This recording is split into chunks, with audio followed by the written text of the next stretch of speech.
அன்னாருடைய ஷஃபாஅத்தை பெறக்கூடிய பாக்கியத்தை மறுமையிலும், அன்னாருடைய துவாவை பெறக்கூடிய பாக்கியத்தை இம்மையிலும் வல்ல ரஹ்மான் நாம் அனைவர்களுக்கும் நசீபாக்கி தருவானாக. ஆமீன் யா ரப்பல் ஆலமீன். வசந்தத்தின் முதல் வசந்தம் ரபீஉல் அவ்வல் திங்களிலே மாநபி முஹம்மதுர் ரசூலுல்லாஹி ஸல்லல்லாஹு அலைஹி வஸல்லம் அவர்கள் அவதரித்த இந்த மாதத்திலே பெருமானார் அவர்கள் அவதரித்த பரக்கத்தை கொண்டு அல்லாஹ் இந்த பூ உலகத்தை எவ்வாறு ரஹ்மத்தாக பரக்கத்தாக ஆக்கி வைத்தானோ அதே போன்று அவர்களுடைய மஜ்லிஸை, அவர்களை பற்றி பேசப்படக்கூடிய இந்த மஜ்லிஸிலே கலந்து கொண்டிருக்கக்கூடிய நம்முடைய வாழ்விலும் அல்லாஹ் பரக்கத்தையும் ரஹ்மத்தையும் தந்து அருள்புரிவானாக. பஞ்சத்தால் பீடிக்கப்பட்ட மக்காவிலே மாநபி அவர்கள் அவதரித்ததற்கு பிறகு எவ்வாறு மக்காவையும் மதினாவையும் அவர்கள் சென்ற இடத்தையெல்லாம் அல்லாஹ் செழிப்பாக்கினானோ அதே போன்று வறண்டு போன நம்முடைய வாழ்வை அல்லாஹு தாலா மாநபி அவர்களுடைய இந்த பிறப்பினுடைய பரக்கத்தை கொண்டு நம்முடைய வாழ்வையும் அல்லாஹ் செழிப்பாக்கி வைப்பானாக. கிபி 571 ஏப்ரல் மாதம் 20ஆம் தேதி ரபியுல் அவ்வல் திங்கள் 12ஆம் பிறையிலே இந்த உலகத்தில் அல்லாஹுடைய தூதர் முஹம்மது ரசூலுல்லாஹி ஸல்லல்லாஹு அலைஹி வஸல்லம் அவர்கள் அவதரித்தார்கள். சிறப்பு மிகுந்த அந்த அதிசய குழந்தையை மக்கமா நகரே பார்த்து வியத்தது. காரணம், கத்னா செய்யப்பட்டவர்களாக பிறந்தார்கள். உடலிலே எந்த நஜாசத்துகளும் நஜீசுகளும் இல்லாமல் புனிதமான மேனியோடு பெருமானார் ஸல்லல்லாஹு அலைஹி வஸல்லம் அவர்கள் பிறந்தார்கள். மக்கமா நகரே ஆச்சரியமாக பார்த்தது. உலகத்தில் இருக்கக்கூடிய அசுத்தங்களை எல்லாம் சுத்தம் செய்கிறது தண்ணீர். மாநபி அவர்கள் பிறந்தபோது அந்த அரபு மக்கள் குழந்தை பிறந்தது போது எவ்வாறு குளிப்பாட்டப்படும் அந்த சடங்கை செய்கிறார்கள். குழந்தை பிறந்தவுடன் குளிப்பாட்டப்படும் அல்லவா. குழந்தையின் மேனியில் இருக்கக்கூடிய அசுத்தங்களை எல்லாம் சுத்தம் செய்யக்கூடிய வழக்கம் எல்லா குழந்தைக்கும் உண்டு. ஆனால் அசுத்தமே இல்லாத இந்த குழந்தைக்கு ஏன் தண்ணீர் ஊற்றி குளிப்பாட்ட வேண்டும் என்று வியந்து போய், இருந்தாலும் மாநபி அவர்களுடைய மேனியை அந்த வழக்கத்தின் அடிப்படையில் குளிப்பாட்ட வேண்டும் என்பதற்காக பெருமானார் அவர்கள் குழந்தையாக பிறந்தபோது தண்ணீரை ஊற்றி குளிப்பாட்டினார்கள். அப்படி குளிப்பாட்டும் பொழுது அரபியில் ஒரு கவிதை படிக்கிறார்கள். உலகத்தில் இருக்கக்கூடிய அசுத்தங்களை எல்லாம் தண்ணீர் சுத்தம் செய்கிறது, உலகத்தில் இருக்கக்கூடிய அசுத்தங்களை எல்லாம் தண்ணீர் சுத்தம் செய்கிறது. இதோ இந்த அதிசய குழந்தை குளிப்பாட்டுவதன் மூலமாக தண்ணீர் தன்னுடைய அசுத்தத்தை தானே சுத்தம் செய்து கொள்கிறது என்று பாடினார்கள். அது மட்டுமல்ல, மௌலுது வரிகளிலே ஒரு வரியை நாம் படிக்கின்றோம். அல்ஹம்துலில்லாஹில்லதி அஅதானி ஹாதல் குலாம த்வையிபல் அர்தானி கது சாதஃபில் மஹதி அலல் கில்மானி என்ற ஒரு ஹிகாயத்து. இந்த ஹிகாயத்து மக்கமா நகரிலே மாநபி ஸல்லல்லாஹு அலைஹி வஸல்லம் அவர்கள் பிறந்தபோது படிக்கப்பட்டது. என்ன அதனுடைய அர்த்தம்?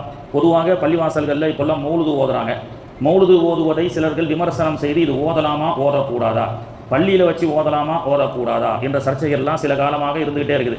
சில பேர் இன்னைக்கு எந்த விஷயத்தை சொன்னாலும் குரான் ஹதீஸில் இருக்கா, குரான் மே ஹை கா, ஹதீஸ் மே ஹை கா, குரான் மே ஹை தோ போலோ, ஹதீஸ் மே ஹை தோ போலோ, நெய் தூ தூசரா, இந்த வரலாறுகளை எல்லாம் சொல்லாதீங்க, அதை நாங்கள் நம்ப தயாராக இல்லை அப்படின்னு சொல்லி ஒரு கூட்டம் ஒரு 30-35 வருஷமாக புறப்பட்டுருக்கிறாங்க. இது என்னன்னு சொன்னால், அல்லாஹு தாலா என்ன சொல்கிறான்னு சொன்னால், இந்த உம்மத்தை எப்படி ஆக்கி வச்சிருக்கின்றோம், காலு சமிஅனா வஅதானா, செவியுற்றோம் அதன்படி நடப்போம் என்று சொல்பவர்கள் தான் உங்களுடைய உம்மத்தாக இருக்க வேண்டும். இந்த உம்மத்தினுடைய நிலை எப்படி இருக்குன்னு சொன்னால், சமிஅனா வஅதானா, செவியுற்றோம் அமல் செஞ்சோம். இந்த செவியுற்றோம் கேட்போம், ஆனால் அதை ஏற்றுக்கொள்ள மாட்டோம், அதற்கு ஆதாரத்தை கேட்போம் என்ற நிலைப்பாடு என்பது காலு சமிஅனா வஅஸைனா. அதையும் அல்லாஹ் குர்ஆனில் சொல்கிறான். கேட்போம் நம்ப மாட்டோம், கேட்போம் நம்ப மாட்டோம், அதன்படி செயல்பட மாட்டோம். இந்த வார்த்தை யார் சொன்னதுன்னு சொன்னால் யூதர்கள் சொன்னார்கள், நசராணிகள் சொன்னார்கள். யூதர்களாக நசராணிகளாக கேட்போம் ஆனால் ஏற்றுக்கொள்ள மாட்டோம் அப்படின்னு இல்லாமல் இந்த உம்மத்து எப்படி இருக்க வேண்டும் என்று சொன்னால், காலு சமிஅனா வஅதானா, கேட்போம் அதன்படி நடப்போம், கோஃப்ரானக, அப்படி சொல்லக்கூடியவருடைய பாவத்தை நான் மன்னிக்கின்றேன் அப்படின்னு சொல்லி அல்லாஹு தாலா சொல்லி காட்டுகின்றான். பொதுவாக மாநபி அவர்களுடைய வரலாற்றை பேசப்படும் சபைகளை மீலாது சபைகள் என்று சொல்கின்றோம். மாநபி அவர்களுடைய புகழை பாடக்கூடிய மஜ்லிஸ்களை மௌலூது மஜ்லிஸ் என்று சொல்கின்றோம். என்ன காரணம்? மௌலூது மஜ்லிஸ் என்பது ஷிர்க்குன்னு சொல்கிறாங்க. மௌலூதுன்னு சொன்னால் பிறப்பு அப்படின்னு அர்த்தம். அது ஷிர்க்கு கிடையாது, அதுதான் ஏகத்துவம். ஏனென்றால் அல்லாஹ்வுக்கு பிறப்பு இருக்கா? இல்லை. லம் எலிது வலம் யூலத், அல்லாஹ் பிறக்கவும் இல்லை, யாராலும் பிறப்படவும் இல்லை. லம் எலிது வலம் யூலத், அது ஏகத்துவம். அப்போ நபிக்கு பிறப்பு என்பது ஒன்று உண்டு, எனவே தான் அதுக்கு பேர் மீலாது. அப்போ அந்த ஏகத்துவ அந்த கொள்கை, அல்லாஹ்வுக்கு பிறப்பு இல்லை, எனவே அல்லாஹ்வுடைய பிறப்பை பற்றி யாரும் பேசினால் அது தவறு. மாநபி அவர்களுக்கு பிறப்பு உண்டு, எனவே தான் மாநபி அவர்களுடைய அந்த வரலாறுகளை பெற்று பேசப்படக்கூடிய சபைகளை மீலாது மேடைகள் என்றும் மௌலூது என்றும் நமக்கு சொல்லுகின்றோம். இப்போ அல்லாஹ்வுடைய தூதர் அவர்கள் பிறந்தபோது புனித மக்கமா நகரிலே இந்த கவிதைகளை அந்த சபையிலே பாடுகின்றார்கள். பிறகு சொல்கிறாங்க, அந்தல்லதி சும்மீத்த ஃபில் குர்ஆன் அஹமத மக்தூபன் அலல் ஜீனான், சுவலத்தில் எழுதப்பட்ட வேதங்களில் கூறப்பட்ட அஹமத் என்ற அற்புத குழந்தை இவர்தான் அப்படி என்று சொல்லி பிறந்த குழந்தையை குளிப்பாட்டும் பொழுது அந்த அதிசய குழந்தையான முஹம்மது நபி ரசூலுல்லாஹி ஸல்லல்லாஹு அலைஹி வஸல்லம் அவர்களை பற்றி பாடிய கவிதைகளை மௌலூது வரிகளிலே நமக்கு சொல்லி காட்டுகின்றார்கள். பொதுவாக உலகத்தில் இருக்கக்கூடிய எத்தனை தலைவர்களாக இருந்தாலும் அவர்கள் பிறந்ததற்கு பிறகுதான் அவர்களுடைய சாதனைகளை பற்றி பேசுவார்கள். அவர்கள் செய்த தியாகங்கள், புரட்சிகள், அவர்கள் செய்த ஒழுக்கங்களை பற்றி எல்லா தலைவர்களாக இருந்தாலும் பிறந்ததற்கு பிறகுதான் பேசுவார்கள். ஆஃப்டர் பர்த் தான் அவருடைய சாதனையை பற்றி பேசப்படும். ஆனால் மாநபி முஹம்மது ரசூலுல்லாஹி ஸல்லல்லாஹு அலைஹி வஸல்லம் அவர்கள் இந்த பிரபஞ்சத்திலே படைப்பதற்கு முன்பே, இந்த பிரபஞ்சத்தை படைப்பதற்கு முன்பே அல்லாஹ் பேசினான். அல்லாஹ் பெருமானாருடைய பிறப்பை பற்றி சொன்னான், இப்படி ஒரு நபி பிறக்கப் போகிறார் அப்படின்னு சொல்லி. அதனுடைய ஆதாரங்களை எல்லாம் நாம் பார்ப்பதற்கு முன்பு, உலகத்தில் நபிகள் நாயகம் பிறப்பதற்கு முன்பு, இந்த பிரபஞ்சத்தை படைப்பதற்கு முன்பும், ஆதிபிதா ஆதம் அலைஹிஸ்ஸலாமிலிருந்து மாநபி அவர்களுடைய வருகைக்கு முன்பு வந்த ஈசா அலைஹிஸ்ஸலாம் வரை மாநபி அவர்களை பற்றிய பேசிய குர்ஆன் ஹதீஸுடைய ஆதாரங்கள் நிறைய இருக்கிறது. அப்போது பிறப்பதற்கு முன்பு பிறக்க போகிறார்கள், இப்படி ஒரு நபி பிறக்க இருக்கிறார்கள் அப்படின்னு சொல்லி முந்திய வேதங்கள் சொல்லப்பட்டது. என்ன ஆச்சரியம் என்றால், உலகம் தோன்றி பெருமானார் அவர்கள் பிறக்கும் வரை முஹம்மத் என்ற பெயரே யாரும் வச்சது கிடையாது. அதுக்குண்டான வைக்க வேண்டும் என்று யாருக்கும் தோணவில்லை.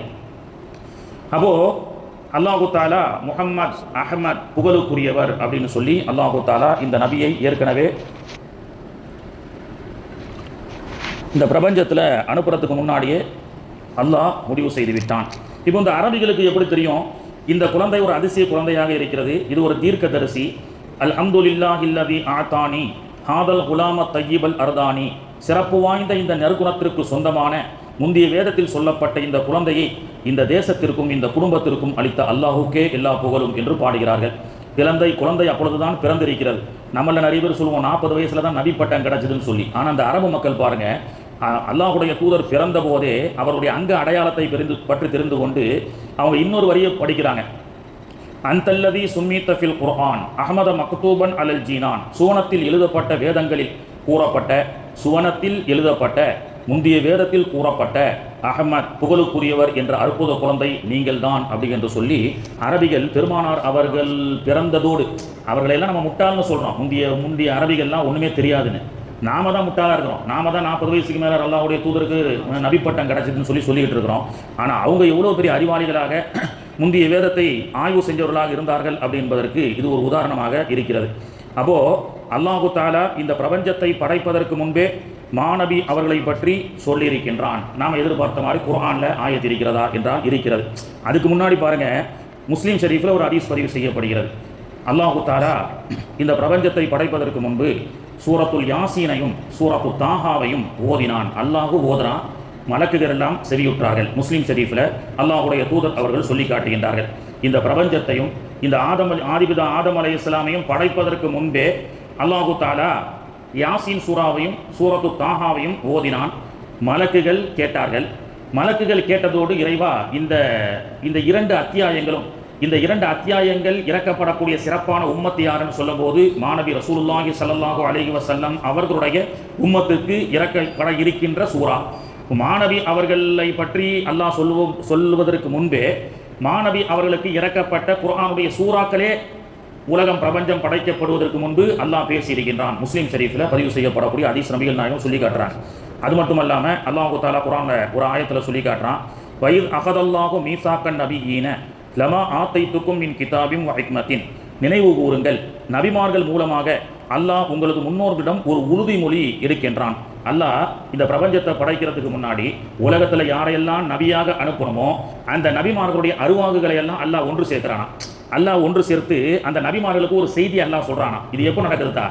உலகத்தில் மனிதர்களாக நபிமார்கள் பிறப்பதற்கு முன்பு அருவாகுகளாக ரூகுகளாக இருந்தாங்கல்ல, அந்த ரூகுல அல்லாஹ் நபிமார்களுடைய ரூகை மட்டும் எடுத்து அல்லாஹ் ஒரு என்ன செய்கிறான், ஒரு உடன்படிக்கை நடத்துகின்றான். உங்களுக்கு வேதத்தையும், அந்த நபிமார்களுக்கு அல்லாஹ் சொல்கிறான், உங்களுக்கு வேதத்தையும் ஞானத்தையும் கொடுக்க இருக்கின்றேன்.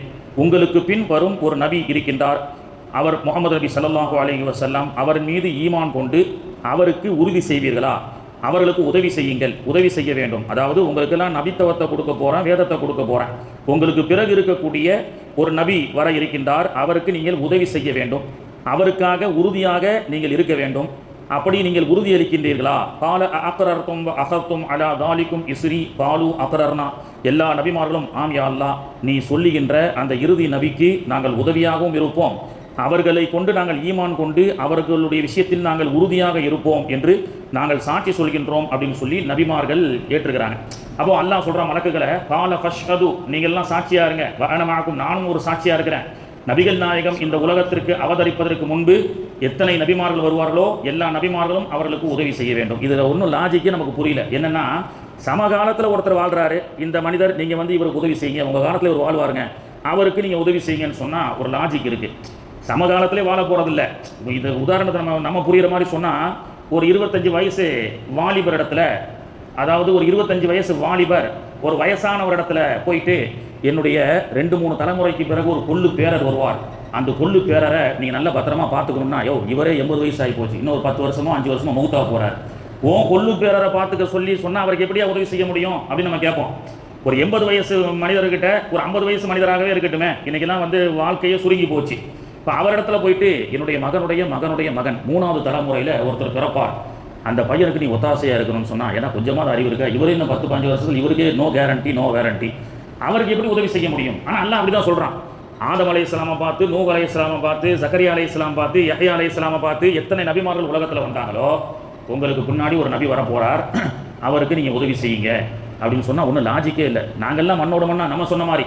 இப்போ அல்லாஹ் வந்து உலகத்தில் நபிமார்கள் பிறப்பதும் உலகத்தை விட்டு பிரிந்து செல்வதும் அது மட்டும் லாகிரான விஷயமே தவிர, அவர்களுக்கு உண்டான எத்தனை ஜெனரேஷன் ஆனாலும் அவங்களுக்கு உண்டான ரூஹானியத்தான கனெக்ஷன் இருக்கிறது அப்படின்றத அல்லாஹ் சொல்லி காட்டுறான். அப்போ நபிமார்களுக்கு மௌத் என்பது கிடையாது, உலகத்தை விட்டு விடைபெற்று வாழ்ந்து கொண்டிருக்கின்றார்கள். அதனால தான் ஸல்லல்லாஹு அலைஹி வஸல்லம் சொல்கிறாங்க, முஸ்லீம் ஷரீஃபில் பதிவு செய்யப்படுகிறது, அல்லாஹுடைய தூதருக்கு முன்பதாக பல 100 ஆண்டுகளுக்கு முன்பதாக வாழ்ந்த மூசா அலைஹிஸ்ஸலாம் அவங்கள பற்றி அல்லாஹுடைய தூதர் சொல்கிறாங்க, பைத்துல் முகத்தஸில் இழந்த மரம் ஒன்று இருக்குது, அந்த மரத்துக்கு பக்கத்தில் மூசா அலைஹிஸ்ஸலாம் அவர்கள் அவருடைய மன்னரை இருக்கிறது, அங்கே தொழுது கொண்டிருப்பதை நான் பார்க்கிறேன் அப்படின்னு சொல்கிறாங்க.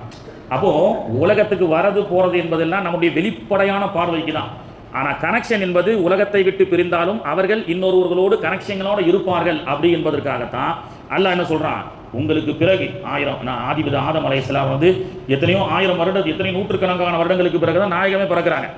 அப்போது எந்த ஒரு ஜெனரேஷன் 10, 20, 1000, 500 ஜெனரேஷனுக்கு அப்புறம் வரக்கூடிய ஒரு நபிக்கு உதவி செய்யலாம் எப்படி அப்படி என்பதை நாம் தெரிஞ்சுக்கணும். உதாரணத்துக்கு ஒரு பெரிய செல்வந்தர் பையன் இருக்கிறாப்புல, அந்த பையன் காலேஜ் படிக்கிறாப்புல, அந்த பையன் வந்து அந்த செல்வந்தர் அப்பாவிடத்தில் ஒரு லக்ஸரியான ஒரு கார் வாங்கி கேட்குறாரு. நம்ம விளங்கிக் கொள்வதற்காக சொல்லி காட்டுகின்றேன், ஒரு கார் வாங்கி கேட்குறாரு. இப்போ அந்த அப்பா சொன்னார், அவர் பெரிய பணக்காரர் தான், நினச்ச நாளைக்கே ஷோரூம்லேருந்து அவர் கேட்கப்பட்ட அவ்வளோ காஸ்ட்லியான காரை வாங்கி கொடுக்க முடியும். ஆனால் அந்த அப்பா ஒரு ஷரத்து வைக்கிறாரு, நீ நல்லபடியாக காலேஜ் படித்து நல்ல ஃபஸ்ட் கிளாஸில் பாஸ் ஆகிட்டா உனக்கு நான் அந்த காரை வாங்கி தரேன் அப்படின்னு சொல்லி அந்த அப்பா சொல்கிறாரு. அந்த பையன் என்ன செய்கிறான், சரி காலேஜ் நல்லா படித்தா அப்பா நம்ம கேட்ட கார் வாங்கி தருவார் அப்படின்னு சொல்லி அந்த கனவு காருக்காகவே நல்லா படிக்கிறான். படித்து ரிசல்ட் வருது, ஃபஸ்ட் கிளாஸில் பாஸ் ஆகிறார். பாஸ் ஆகிட்டு அந்த ரிசல்ட்டோட சந்தோஷத்தோடு அப்பா இடத்துல வந்து சொல்கிறார், அத்தா நீங்கள் சொன்ன மாதிரி நல்லா படிச்சுட்டேன், எனக்கு கார் வாங்கி கொடுங்கன்னு சொல்லி, நாளைக்கு வாங்கி தரேன் அப்படின்னு சொல்லி மறுநாள் அந்த பையன் இடத்துல என்ன செய்கிறாரு, ஒரு புத்தகத்தை கொடுக்குறாரு. அந்த பையனுக்கு கோபம் வந்துருச்சு, நம்ம கேட்டது காரு, ஆனால் இவர் என்ன செய்கிறாரு, ஒரு புத்தகத்தை கொடுக்குறாரு அப்படின்னு சொல்லி கோவப்பட்டான். கோபத்தில் வீட்டை விட்டு அந்த பையன் வெளியில் போயிட்டான். நாம் கஷ்டப்பட்டு படித்து நமக்கு அப்பா கார் வாங்கி கேட்டோம், அவருக்கும் வசதி இருக்குது, அவர் கஷ்டப்படலை, அவர் நினச்சா நாளைக்கே வாங்கி கொடுக்கலாம். ஆனால் இவர் பாருங்கள், நமக்கு கார் வாங்கி தராமல் ஏமாற்றி ஒரு புக்கை கொடுத்து ஏதோ அதில் அட்வைஸ் இருக்குது போல தெரியுது, அதை போய் படிக்க சொல்கிறாரு அப்படின்னு சொல்லி அவன் கோச்சிட்டு வீட்டை விட்டு போயிட்டான். பல வருஷங்கள் ஆயிடுச்சு, அவனுக்கும் ஒரு 40-50 வயசு ஆயிடுச்சு. சரி, அப்பா அம்மாவை விட்டுட்டு அப்படியே சொந்த பந்தத்தெல்லாம் விட்டுட்டு சின்ன வயசுலேயே வந்துட்டார். அந்த பையன் சில ஆண்டுகளுக்கு பிறகு ஊரில் போய் நம்ம அப்பாவை பார்க்கலாம் அப்படின்னு சொல்லி ஊருக்கு வரும்போது அப்பா இறந்துட்டார். அப்பாவுடைய ஃபோட்டோ மட்டும்தான் இருக்குது. எல்லாம் வெளியில் இருக்கக்கூடியவங்களாம் சொன்னாங்க, உங்கள் அப்பா இறந்துட்டாருப்பா, நீ 25 வருஷமாக எங்கே போயிருந்த, வீட்டை விட்டு போயிட்ட அப்படின்னு சொல்லி. அப்பாவுடைய படத்துக்கு பக்கத்தில் அந்த படத்துக்கு கீழே அந்த புக்கு அவருக்கு கொடுத்தார்ல, இவர் வேண்டான்னு புக்கை திறக்காமல் மூடிட்டு அப்படியே வச்சுட்டு போனார்ல, அந்த புக்கு அப்படியே இருக்குது. சரி, அந்த புக்கில் என்ன தான் இருக்குன்னு சொல்லி அந்த புக்கை திறந்து பார்த்தா அந்த கார் வாங்கக்கூடிய இன்வாய்ஸ் இருக்கிறது. கார் எடுக்கக்கூடிய அந்த பில்லு கட்டி அந்த பில்லை கொண்டு போனால் கார் வாங்கலாம். இந்த பையன் அந்த புக்கை திறக்காம, இந்த மனுஷன் ஏதோ நம்ம கார் வாங்கி கேட்டால் ஒரு புக்கை கொடுக்குறாருன்னு சொல்லி முன்கோபத்தில் அந்த புக்கை தூக்கி வச்சுட்டு போயிட்டான். கோச்சிக்கிட்டு 25 வருஷம் 30 வருஷத்துக்கு பிறகு வந்து பார்த்தா அந்த புக்குக்குள்ளே காருடைய அந்த கெட்டின பணமும் அந்த ரசீதுகள் இருக்கிறது. போய் அந்த ஷோரூமில் போய் காரை வாங்குறேன். இது மாதிரி தான். இப்படி நம்ம புரிஞ்சுக்கணும். பெருமானார் அவர்களை இந்த உலகத்தில் அல்லாஹ் தஆலா ஏற்கனவே அவதரிக்க செய்து விட்டான். நூரே முகமதாக வாழ்ந்தார்கள். ஆதிபிதா ஆதம் அலைஹிஸ்ஸலாமுடைய வாழ்ந்தார்கள். பிறகு குர்ஆன் வந்ததற்கு பிறகு குர்ஆனை பிரகடனப்படுத்தினார்கள். 40 வயசுல அல்லாஹ்வுடைய தூதர் ரசூல் ஸல்லல்லாஹு அலைஹி வஸல்லம் அவர்கள் தன்னுடைய விஷயத்தை பிரகடனப்படுத்தினாங்க. இப்போ ஆதிபிதா ஆதம் அலைஹிஸ்ஸலாம் ஃபதலக்கா ஆதமு மிர் ரப்பிஹி கலிமாத்தின் ஃபதாப அலை இன்னஹு ஹுவத் தவ்வாபுர் ரஹீம். நபிமார்களுக்கெல்லாம் இதான் அல்லாஹ் சொன்னா, நபிகள் நாயகத்துக்கு நீங்க உதவி செய்யணும் அப்படின்னு சொல்லி. எப்படி உதவி? ஒவ்வொரு நபிமார்களும் அல்லாஹ்வுடைய தூதர் முஹம்மது ரசூலுல்லாஹி ஸல்லல்லாஹு அலைஹி வஸல்லம் அவர்கள் இந்த உலகத்தில் இந்த பிரபஞ்சத்தில் அவதரிப்பதற்கு முன்பே நபிகள் நாயகத்தை பற்றி பேசினார்கள் அல்லவா? குர்ஆனுடைய திருவசனம். அதனால தான் குர்ஆனுடைய திருவசனமாக நம்ம ஆதாரத்தை கொடுக்குறோம். ஃபதலக்கா ஆதமு மிர் ரப்பிஹி கலிமாத்தின் ஃபதாப அலை இன்னஹு ஹுவத் தவ்வாபுர் ரஹீம். ஆதிபிதா இன்னும் ஆதம் இறைவனிடம் சில கலிமாத்துகளை கற்றுக்கொண்டார். அவற்றின் மூலம் தௌபா செய்தார். சொர்க்கத்தில் கனியை சாப்பிட்டு உலகத்துக்கு வந்தபோது ஆதிபிதா ஆதம் அலைஹிஸ்ஸலாம் தன்னுடைய தவறை நினைத்து வருந்துகின்றார்கள் அல்லவா? அந்த வருந்தப்பட்ட அந்த தவறை அல்லாஹ் எப்படி மன்னிக்கின்றானா? அல்லாஹ் குர்ஆன்ல சொல்றான், ஆதிபிதா ஆதம் அலைஹிஸ்ஸலாம் இறைவனிடம் சில கலிமாத்துகளை கற்றுக்கொண்டார். அவற்றின் மூலம் இங்கே தான் இருக்கு. நீ ஏன் இவரின் பொருட்டால் ஏன் கேட்குற அப்படின்னு சொல்லி அல்லாஹுடைய தூதரின் பொருட்டால் இறைவா எனக்கு தான்னா அதை இன்னைக்கு ஒரு சிறுக்குன்னு சொல்றாங்க. அது என்ன பொருட்டால் கேட்குற? நேரம் அல்லாஹ் தரமாட்டானா? இப்போ ஆதிபிதா ஆதம் அலைஹிஸ்ஸலாம் அப்படி தான் கேட்டாங்களாம். அவற்றின் மூலம் தௌபா செய்தார். ஆகவே இறைவன் அவரை மன்னித்தான். நிச்சயமாக இறைவன் மன்னிப்போனும் கருணையாளனாகவும் இருக்கின்றான். அல்லாஹ் ஒரு விஷயத்தை சொல்லி கொடுத்தான் ஆதமுக்கு. அந்த விஷயத்தை வச்சு அவர் தன்னுடைய செயலை, தான் செய்த அந்த தவறான செயலை உணர்ந்து அந்த விஷயத்தை கொண்டு தௌபா செய்தார். அல்லாஹ் அவருடைய பாவத்தை மன்னிச்சான். எதை வச்சு அல்லாஹ் கேட்டான்? அதுக்கு தான் தஃப்சீர் பைஹகியில் சொல்றாங்க, சொர்க்கத்தில் ஆதிபிதா ஆதம் அலைஹிஸ்ஸலாம் சொர்க்கத்தினுடைய வாசல்ல லா இலாஹ இல்லல்லாஹ் முஹம்மதுர் ரசூலுல்லாஹ், இறைவா லா இலாஹ இல்லல்லாஹ் அப்படின்றது நீதான். இந்த முஹம்மது ரசூலுல்லாஹ்னா யாரு? ஆலமே அருவாகிலே உங்களுக்கெல்லாம் அறிமுகப்படுத்தப்பட்ட உலகில் இனி பிறக்கப் போகின்ற, உங்களுக்கு பிறகு பிறக்கப் போகின்ற நபியினுடைய பெயர். அந்த முஹம்மது ரசூலுல்லாஹி ஸல்லல்லாஹு அலைஹி வஸல்லமுடைய திருநாமத்தை கொண்டு என்னுடைய பிழையை பொறுப்பாயாக ஆதிபிதா ஆதம் அலைஹிஸ்ஸலாம். இந்த காலத்தில் நவீன சட்டங்கள் சொல்லக்கூடிய அதையும் பொருட்டால் கேட்குற, அதையும் புரோக்கரை வச்சு கேட்குற, அதையும் இறைநேசர்களை வச்சு கேட்குறேன்னு இழிவாக பேசுகிறாங்கல்ல. இந்த புரோக்கரை இவங்க பாஷையில் சொல்லணும்னா புரோக்கரை வச்சு தான் ஆதிபிதா ஆதம் அலைஹிஸ்ஸலாம் என்ன செஞ்சுருக்கிறாங்க? கேட்டிருக்கிறாங்க. அப்போ அது ஒரு புரோக்கர் என்று நம்ம அப்படி சொல்லக்கூடாது. அதுக்கு பேர் வசீலா. சரி, இறந்து போன நபிமார்களுக்கு, அதாவது உலகத்தில் அவதரிக்க இருக்கின்ற எல்லா நபிமார்களுக்கும் அல்லாஹ் செய்த கட்டளை என்ன? உங்களுக்கு பிறகு வரக்கூடிய நபிக்கு நீங்கள் உதவி செய்யணும். உங்களுக்கு பிறகு வரக்கூடிய நபிக்கு நீங்கள் உதவி செய்யணும். இந்த உலகத்தில் பிறப்பும் இறப்பும் என்பது இது வெளிப்படையான ஒன்று தான். இறந்தாலும் அல்லாஹ்வுடைய கனெக்டிவிட்டியோட அந்த இன்சான் வாழ்ந்து கொண்டு தான் இருக்கின்றார்கள் இறைநேசர்கள். அப்படி என்பதை முதல்ல அக்கீதாவை தெரிஞ்சிக்கணும். இப்படி தெரிஞ்சா இப்படிலாம் பேச மாட்டாங்க. அதையும் செத்து போன மையத்திடத்துல போய் கேட்குறீங்க அப்படின்னு கேட்குறான். மருகுங்கிற இடத்துல இறைநேசர்கள் தர்பாரில் போய் கேட்டால் மூத்தான செத்து போன பிணவரங்கிகள் அப்படின்றான். அவுது பில்லா. இந்த மாதிரி ஒரு இதுவே நமக்கு இஸ்லாத்தில் சொல்லி கொடுக்கல. அல்லாஹ் எங்க அப்படி பார்த்தா அல்லாஹ் நீங்கள் பிண வணங்கிகள் இடத்துல போய் உதவி தேடுறீங்க அப்படின்னு அல்லாஹ் சொல்லியிருக்கோமா இல்லையா? பிறப்பதும் இறப்பதும் என்பது நபிமார்களுக்கு வெளிப்படையான ஒரு விஷயமா தானே தவிர அதுவே அழிவு என்பது கிடையாது. அதனால தான் மௌத் செத்து போயிட்டாங்கன்னு நம்ம யாரும் சொல்றதில்ல. இந்துக்கள் செத்து போயிட்டாங்கன்றாங்க. நாம் என்ன செய்கிறோம்? மௌத் மருகுங்கள் இந்த உலகத்திலிருந்து வேற ஒரு உலகத்திற்கு சென்றிருக்கிறார்கள். இந்த விஷயத்தெல்லாம் தெரிஞ்சுக்கிட்டா இந்த மாதிரி தடி வார்த்தைகளே பேச மாட்டார்கள். பிண வணங்கிகள் என்னன்னா என்ன? பிண வணங்கிகள் இறந்து போனவர்கிட்ட போய் கேட்குறாங்க. அப்படியே அவுலியாக்கள் இடத்துல கேட்குறாங்களாம். அப்போ பிண வணங்கிகள் சொன்னா அப்போ எல்லா நபிமார்களுக்கும் அல்லாஹ் என்ன கட்டளை இடுகின்றான்? பிறகு வரக்கூடிய நபிகள் நாயகத்திற்கு நீங்க உதவி செய்யணும். அதுதான் அல்லாஹ் குர்ஆன்ல வசனத்தை சொல்லி காட்டுறான். என்ன உதவி செஞ்சுட்டாங்க நபிமார்கள் நமக்கு அப்படின்னு கேட்டா, ஒரு பெரிய உதவியை மருகூமாக இருக்கப்பட்ட மூசா அலைஹிஸ்ஸலாம் நமக்கு செஞ்சாங்களா இல்லையா? புகாரில் வரக்கூடிய ஹதீஸ். நபி ஸல்லல்லாஹு அலைஹி வஸல்லம் மேராஜுக்கு போறாங்க. 50 வக்து தொழுகையை அல்லாஹ் கொடுக்குறான்.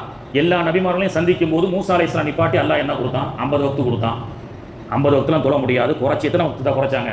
45 வக்து குறைச்சி 5 வக்தை தொழுதுட்டு இருக்கிறோம். இப்போ இது பிண வணங்கிகள் இறந்து போன மூசா அலைஹிஸ்ஸலாம் தானே நமக்கு கொடுத்தாங்க. இவங்க பாஷையில் சொல்ல போனால் அவர் தான் மௌத்தாயிட்டார். அவரால் உங்களுக்கு என்ன உதவி செய்ய முடியும்? பெரிய உதவி செஞ்சிருக்கிறாங்களே. அதனால தானே 45 வக்து நம்ம ரஹீஸா தொழுதுட்டு இருக்கிறோம், 5 வக்து மட்டும்.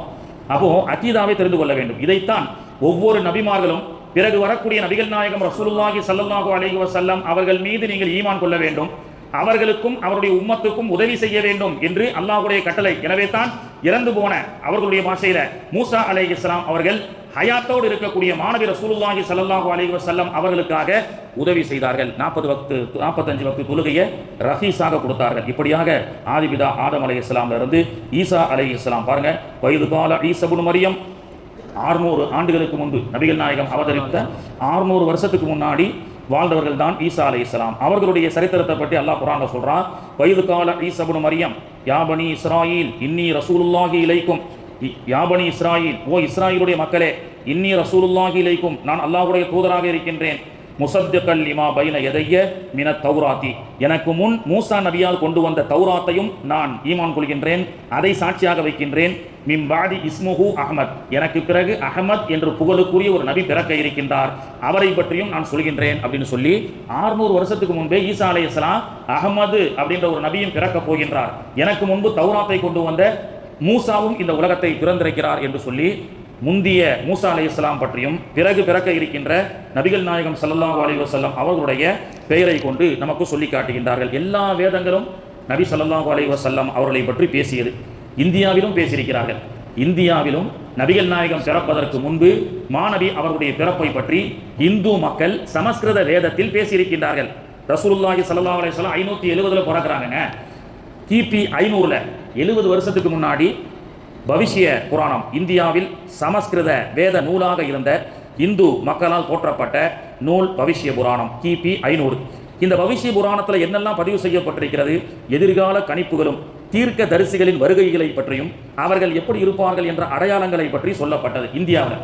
இப்போ இந்தியாவில் இந்து மக்கள் சமஸ்கிருதத்தில் ரசூல்லாவை எப்படி பேசியிருப்பாங்க, ஏதஸ்த மின்னஞ்சரே மிலேச்ச ஆச்சரியன சமன்வித் மகாமத் இது கீயாத சிஷ்ய சாஹா மருஸ்தல நிவாசனம் அப்படின்னு சொல்லி சமஸ்கிருதத்திலே பேசியிருக்கின்றார்கள். மாணவி அவர்கள் வருவதற்கு 70 ஆண்டுகளுக்கு முன்பு ஏதஸ்த மின்னஞ்சரே, அரபு தேசத்திலே ஒரு ஆச்சரியார் தோன்ற இருக்கின்றார், அவர் சுன்னத்து செய்து பிறப்பார், நம்மை போன்று குடுமி வைக்க மாட்டார், அவர் நல்லதை ஏக இறைவன் ஒருவன், ஏதஸ்த மின்னஞ்சரே, ஏக இறைவன் ஒருவன் என்ற கொள்கையை அரபு பாலைவனத்திலே வருவார் அப்படின்னு சொல்லிதான் முன் அறிவிப்பு இந்தியர்கள் செய்யப்பட்டு இங்கிருந்து சமஸ்கிருத வேதக்காரர்கள் எல்லாம் ஆச்சரியார்கள் எல்லாம் என்ன செஞ்சிருக்கிறாங்க, அப்பவே மதீனாவில் போய் செட்டில் ஆயிருக்காங்க. அது ஒரு பெரிய வரலாறு. மதீனாவில் போய் ரசூல்லா வரப்போறாங்கன்னு சொல்லி இந்தியாவிலிருந்து இந்து சமஸ்கிருத வேதத்தினுடைய ஆச்சரியார்கள்லாம் மதீனாவில் போய் காத்திருந்தாங்க அந்த நபியை பார்ப்பதற்காக. அப்போ தௌராத், இன்ஜீல், குர்ஆன், ஜபூர் எல்லா வேதத்தையும் தாண்டி சமஸ்கிருத இந்து வேதமும் நபிகள் நாயகத்தினுடைய பிறப்பை பற்றி சொல்லிக் கொடுத்திருக்கின்றது. நாயகத்திற்கு முந்தைய நபிமார்கள் இந்த எல்லா வேதங்களும் பெருமானார் அவர்கள் வருவதற்கு முன்பு பிறக்க போகிறார், அவருடைய அடையாளம் இப்படி இருக்கும், அவர் இப்படி இருப்பார், இன்னென்ன கொள்கையை கொண்டு வருவார் என்று எல்லா உலகமெங்கும் இருக்கக்கூடிய எல்லா வேதமும் சொல்லிக் கொடுக்கிறது. குர்ஆனும் நமக்கு சொல்லிக் கொடுக்கின்றது. அத்தகைய சிறப்பான மாணவி அவர்கள் பிறப்பதற்கு முன்பு பிறக்க போகிறார் என்று சொன்னார்கள். பிறந்ததற்கு பிறகு பிறந்து விட்டார், அவருடைய சாதனை. எனவே தான் அவர்களுடைய பெயரால் சொல்லப்படக்கூடிய சபையை மீலாத், பிறப்பை பற்றி பேசப்படக்கூடியது. பர்த்டே, இன்னும் நபிகள் நாயகத்துக்கு பர்த்டே கொண்டாடுறீங்க, பிறப்பு அந்த மாதிரி ஒன்று கொண்டாட்டமே இல்லையா அப்படின்னு கேட்டால், ஒவ்வொரு திங்கட்கிழமையும் அல்லாஹ்வுடைய தூதர் அவர்கள் நோன்பு வைப்பாங்க. ஏன் நோன்பு வைக்க, புகாரில் இடம்பெறக்கூடிய ஹதீஸ், ஏன் நோன்பு வைக்க, சில பேர் அறிவாற்றலாக சொல்ற மாதிரி நபிகள் நாயகம் அவருடைய பிறப்பை கொண்டாடினார்களா, சஹாபாக்கள் கொண்டாடினார்களா, தாபியன்கள் கொண்டாடினார்களா, தபா தாபியன்கள் கொண்டாடினார்களா, இதெல்லாம் பின்னாடி வந்த விஷயம் அப்படின்னு சொல்லி. இதுவெல்லாம் பின்னாடி வந்த விஷயமே கிடையாது. உலகத்தையும் இந்த பிரபஞ்சத்தையும் படைப்பதற்கு முன்பே வந்த விஷயம். அனைவரும் பெருமானார் அவர்களை புகழ்ந்திருக்கின்றார்கள். இன்னும் இந்து மதத்தினுடைய ஒரு இதுல கோவில்களிலும் பெருமானார் அவர்களை பற்றி புகழப்படுகிறது. ஓம் மஹமூது நமக, சமஸ்கிருதத்தில் முகமது மஹமூது அப்படின்றான் இன்னைக்கு. அப்போ பெருமானார் அவர்களை புகழப்பட்டு கொண்டே இருக்கும். பள்ளிவாசல்ல புகழலாமா வேணாமான்னு இன்னைக்கு நம்ம சமூகம் இன்னைக்கு என்ன செஞ்சிட்டு இருக்குதுங்க, சொல்லிட்டு இருக்கு. அப்போ ரசூல்லா கொண்டாடினார்களா? ரசூல்லா கொண்டாடினாங்க. என்ன கொண்டாடினாங்க? புகாரில ஹதீஸ் இருக்கு. யா ரசூலல்லா, திங்கட்கிழமை நோன்பு வைக்கிறீங்களே, என்ன காரணம்? அன்றுதான் நான் பிறந்தேன் அப்படின்னு சொன்னாங்க. அது ஒன்னே போதும். திங்கட்கிழமை நான் பிறந்தேன், அதை வெளிப்படுத்துவதற்காக நான் நோன்பு வைக்கின்றேன். நாம என்ன நினைச்சிட்டோம், பிறந்த நாள் அந்த பர்த்டே கேக் வெட்டி கொண்டாடுறான் பாருங்க. அப்துல்லான்னு பேர் இருக்குன்னு வச்சுக்கோங்களேன். ஒரு கேக்கில் அப்துல்லான்னு பேரை எழுதி கத்தியை வச்சு அப்து என்றதையும் அல்லாவையும் அப்படி உடப்பான், அப்படி வெட்டுவான். இந்த கிறிஸ்தவ கலாச்சாரம் தான் கூடாது என்று சொல்கின்றோமே தவிர பிறந்த நாள் ஹராம் கிடையாது. ஏன்னா ஈசா அலைஹிஸ்ஸலாமுடைய பிறப்பை பற்றி அல்லாஹ் சொல்றான். ஈசா அலைஹிஸ்ஸலாம், அல்லாஹ்வும் குர்ஆன் எல்லாம் இப்போ குர்ஆன் ஹதீஸ் தான் ஆதாரம் வேணும் நமக்கு. ஈசா அலைஹிஸ்ஸலாமுடைய பிறப்பை பற்றி, மௌலூதை பற்றி அல்லாஹ் குர்ஆன்ல சொல்றான். வஸலாமு அலைய யௌம உலித்து வ யௌம அமூத்து வ யௌம உபஅஸு ஹய்யா. அவர் பிறந்த அந்த நாளும் எழுப்பப்படக்கூடிய நாளும் சலாமத் பெற்றிருக்கிறது. வசலாமுன் அலைய யௌம உலித யஹ்யா அலைஹிஸ்ஸலாமுடைய பிறப்பை பற்றி அல்லாஹ் சொல்லி காட்டுகின்றான். அப்போ பிறப்பை பற்றிய சிறப்போ மீலாதை பற்றி பேசுவதோ தவறு அல்ல. எனவே தான் அந்த காட்டி கொடுக்காத இந்த கிறிஸ்தவ கலாச்சாரம் தான் தவறே தவிர பிறந்த நாள் கொண்டாடுவது தவறல்ல. அப்போ மாணவி அவர்களும் பெருமானாருடைய பிறப்பை பற்றி சிறப்பை பற்றி அந்த பிறந்த அந்த தேதியை அவர்கள் என்ன செஞ்சிருக்கிறாங்க, நோன்பு வச்சிருக்கிறாங்க. பிற்காலத்தில் வந்த அந்த நமக்கெல்லாம் அந்த திங்கக்கிழமை நோன்பு வைக்கிறது சுன்னத்து.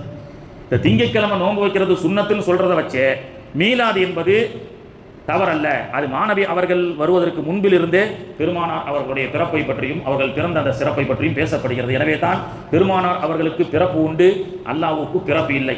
லம் எளிது வலம் யூலர். எனவே தான் பெருமானார் அவர்களுடைய பிறப்பை பற்றி பாடக்கூடிய சபைகளை மௌலூது சபைகள் என்றும், பெருமானார் அவர்களை பற்றி பேசப்படக்கூடிய சபைகளை மீலாது சபை என்றும் இன்று வரை நாம் சொல்லிக் கொண்டு வருகின்றோம். மீலாதும் மௌலூதும் நபிகள் நாயகத்துக்கு உரியது, அல்லாஹ்வுக்கு உரியதல்ல. அல்லாஹ்வுக்கு மீலாதும் இல்லை, மௌலூதும் இல்லை. அல்லாஹ்வை பற்றி பேசினால் தௌஹீத், லா இலாஹ இல்லல்லாஹ் முஹம்மதுர் ரசூலுல்லாஹ், பெருமானார் அவர்களை பற்றி பேசினால் மீலாத் என்ற இந்த வித்தியாசத்தை தெரிந்து கொண்டு அல்லாஹ் விரும்புகின்ற ஏகத்துவ தௌஹீத் கொள்கையோடு வாழக்கூடிய பாக்கியத்தை அல்லாஹு தஆலா நாம் அனைவர்களுக்கும் தந்து அருள் புரிவானாக. பிறப்புக்கு முன்புள்ள சம்பவத்தை மாறி அடுத்து பெருமானார் அவர்கள் பிறந்ததற்கு பிறகு 25 வயது பருவம், 40 வயது பருவம் என்று என்னெல்லாம் அவருடைய வாழ்க்கையினுடைய சரிதை என்பதை அடுத்தடுத்த பயான்களிலே இன்ஷா அல்லாஹ் பார்ப்போம். அல்லாஹு தஆலா தௌஃபீக் செய்து அருள் புரிவானாக. இன்றைய